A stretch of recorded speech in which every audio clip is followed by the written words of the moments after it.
ચોટીલાના નાયબ collector at મકવાણાઓએ તથા તેમની ટીમ દ્વારા મુરી તાલુકાના સેવાડાના ભેટ ગામના સરકારી સર્વે નંબર 135 વાળી જમીનમાં આકસ્મિક દરોડો પાડતા ત્યાંથી ગેરકાયદેસર કોલસાનું ખનન કરતા 16 કુવા કોલસાના કુવા ઉપરથી નીચે મુજબના મુદ્દામાલ જપ્ત કરી મામલેદાર કચેરી ખાતે ખસેડવામાં આવ્યો હતો। 150 ટન કોલસો, 15 ચરખીઓ, 16 Beckett, 3 dumper, 2 loader, 5 tractor, 5 bike, 2 compression, 1 generator ઉપરોક્ત મુદ્દામાલ મળી।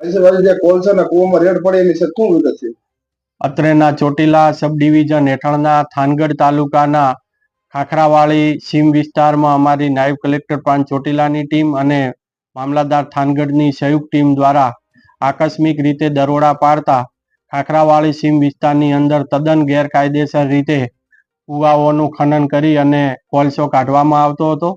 આ જે કોલસો કાઢવામાં આવતો હતો તેના સર્વે નંબર છે સરકારી સર્વે નંબર 356 અને ખાનગી સર્વે નંબર 357, 358 અને 359।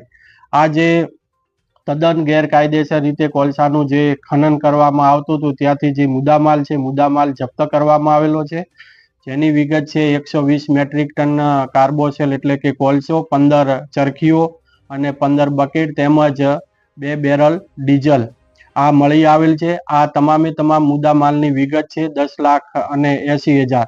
આ તમામે તમામ મુદ્દામાલને ભરી અને ચોટીલા તેમજ થાનગઢ મામલતદાર કચેરી ખાતે ખસેડવામાં આવેલ છે।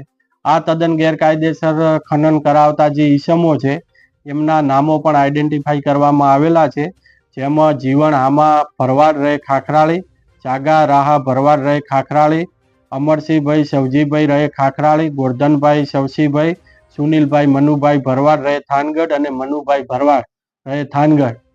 આ ઉક્ત 6 ઈસમો દ્વારા આ તદ્દન ગેરકાયદેસર રીતે પ્રવૃત્તિ કરવામાં આવતી હતી।